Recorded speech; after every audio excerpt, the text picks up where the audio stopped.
Hello and welcome to my channel. My name is Chrissy Hodges, advocate for OCD, in particular pure OCD, which is the community name for individuals with intrusive thoughts and mental rituals. It's also the name of my memoir, Pure OCD, The Invisible Side of Obsessive Compulsive Disorder. I'm a certified peer support specialist working with people all over the world, providing support as they are discovering they may have OCD, in recovery, or working toward recovery. And I can also provide referrals for a therapist if you are looking for a therapist that specializes in OCD. I run groups through my practice so you can connect with others and get support. And I also have an online community. And in that community, we have weekly support groups, events, all kinds of things that can get you the connection and support you need. NOCD is an app. And inside that app, there's a lot of resources. There's ways to connect with other people. And they also do telehealth, doing exposure response prevention. If you want to find out more about them and also sign up for an assessment with their team to do telehealth, go to treatmyocd.com. So this video is, I feel like, very important. I've mentioned this many times when I've talked about sexual orientation OCD in videos, but I've never done one specifically for this. And I'm really happy to do this because this is one of the things that people struggle with on asking for help and also being able to talk to other people when they do have sexual orientation OCD. So first, let's talk about what is sexual orientation OCD. So sexual orientation is the theme. And this theme can go anywhere on the spectrum of sexual orientation. You can identify as gay, and you can have sexual orientation, intrusive thoughts about, oh my God, am I straight or am I bi? You can identify as straight, and you can have intrusive thoughts about, oh my goodness, am I gay? Am I bi? A lot, and this feeds into the topic that I want to talk about today. This is not about if I feel like having these things are wrong or bad or gross or disgusting.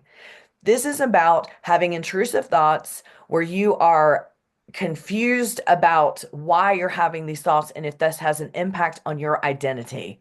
Like any other intrusive thought, like being in a relationship with someone and all of a sudden having intrusive thoughts that you're not supposed to be with them.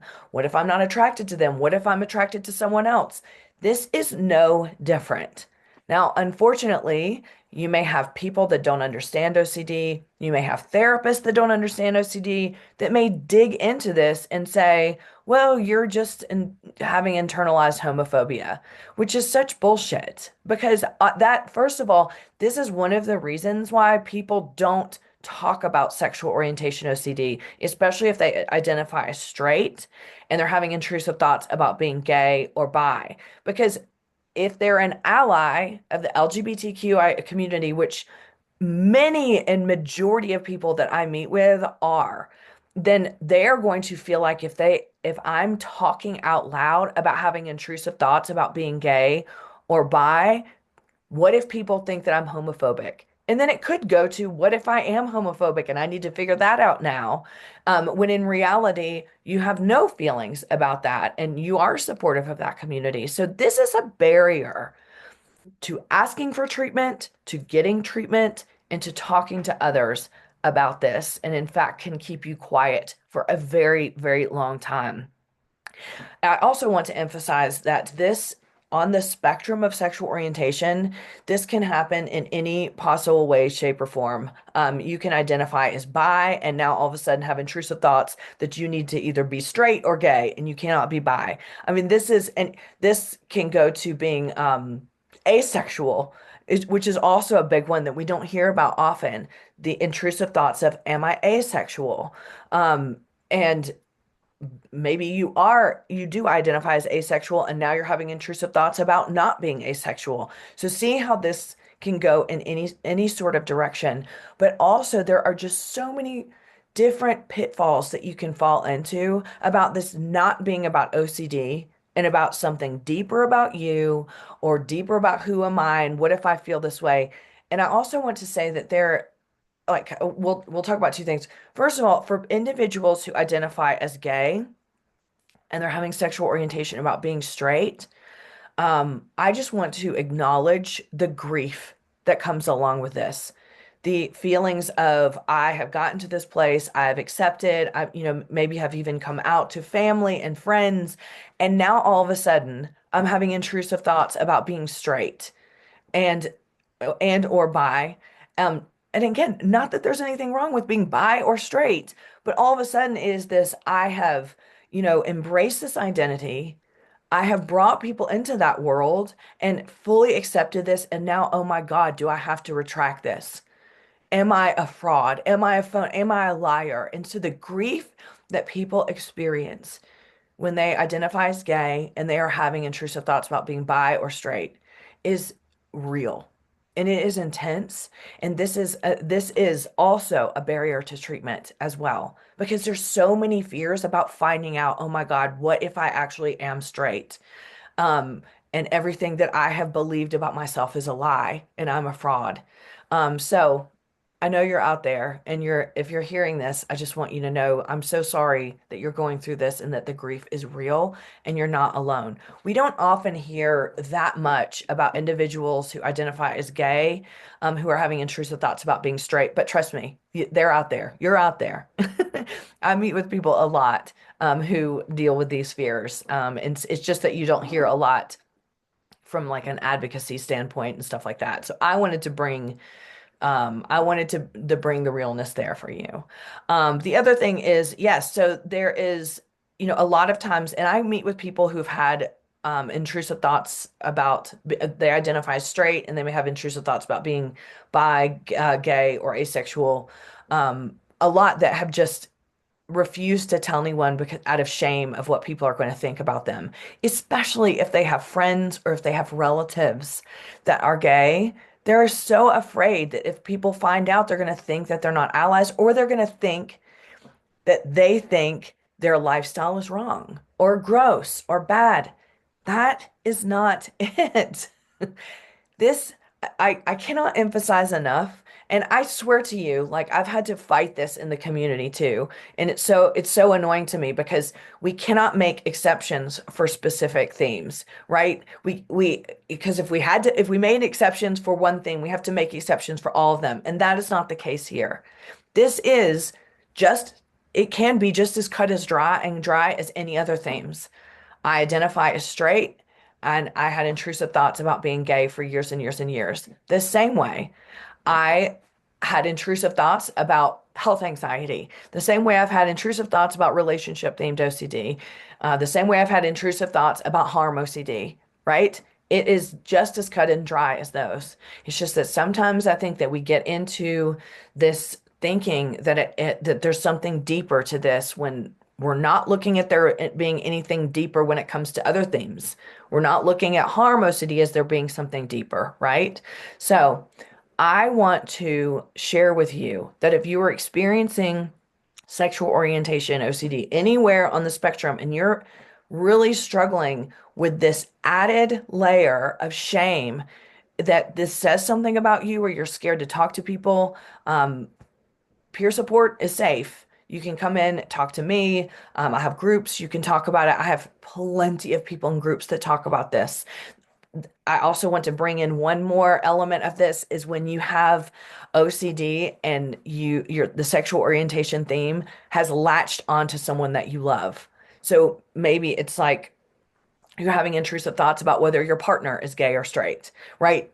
Again, across the spectrum. So I'm just using this as an example, but I don't have this theme in particular. I have had it about other themes, but if I'm with my partner and he identifies as straight, I identify as straight, and then all of a sudden I'm having intrusive thoughts of, well, what if he's gay? And now all of a sudden that fear has transferred onto someone else. Or if you are in a relation, if you identify as gay and you're in a relationship and you are now having intrusive thoughts that your partner is straight. Okay? So this can transfer onto other people. It can transfer onto kids, family members, everything. And it is so shameful for this reason because you are so afraid that if you tell someone, people are going to think you're homophobic, you think that lifestyle is bad or wrong, you're ashamed of this or that. I mean, there's so much shame around this, and I wanted to do this video in particular to acknowledge that this is a real thing. Um, so with that said, seeking out help for this, A, educating your therapist on sexual orientation, OCD. B, do not go into, if you are there for behavioral therapy and they're wanting to focus on like internalized homophobia, okay, maybe if that is something that you know you experience, absolutely work through that. Absolutely, if that's something that you really, would like to explore more, do that. But if you're there for behavioral therapy, get behavioral therapy for the actual theme. Okay. And it's okay to assert that. Any other things that are going, that's why sometimes, even while I definitely think trauma walks alongside OCD, when you're in behavioral therapy, working on trauma during or first or anything might not be helpful if you need to get your symptoms under control. So when you're going and doing behavioral therapy, it is okay to say, I really need to work on this first. Whatever else you think I need to work on, fine, but we need to get symptoms under control. Um, I have seen way too many people go in and get therapy and almost being bullied into believe they're homophobic when they're not. When they can sit there and assert to me and to themselves and to family, I am not, but they're trying to convince me that I am. So I do want you to know that this is a real thing that may happen, but you can still absolutely get therapy for it without having to explore things that you know aren't the truth inside of you. So I hope all this made sense. I know that it could go in all kinds of different directions, but I wanted to make sure that you know that this is a real thing. It is something that people worry about. And on all ends of the spectrum, this can get in the way of getting the treatment that you need and you deserve. You just don't hear a lot about it because people are afraid to talk openly about it because they're afraid they're going to get labeled as homophobic. I know I am not homophobic, and so I have no problem speaking out loud about this and representing the community of people that deal with this, whether they're gay, straight, bi, asexual, any part of the spectrum of sexuality. So just know that you have an ally in me, someone that understands, and majority of people that work as peer support specialists are also going to understand that. And therapists also who are trained in OCD are really going to understand this and be able to parse it out, and work on those symptoms despite whether you have some shame and some fears around disclosing that. So anyway, I hope this is helpful. I hope you know that you're not alone if you experience this. And yeah, if you're looking for peer support or group support or online community, please go to my website at chrissyhodges.com or email me for more information or how to join. And if you're looking for treatment through NoCD, go to treatmyocd.com. We'll see you next time.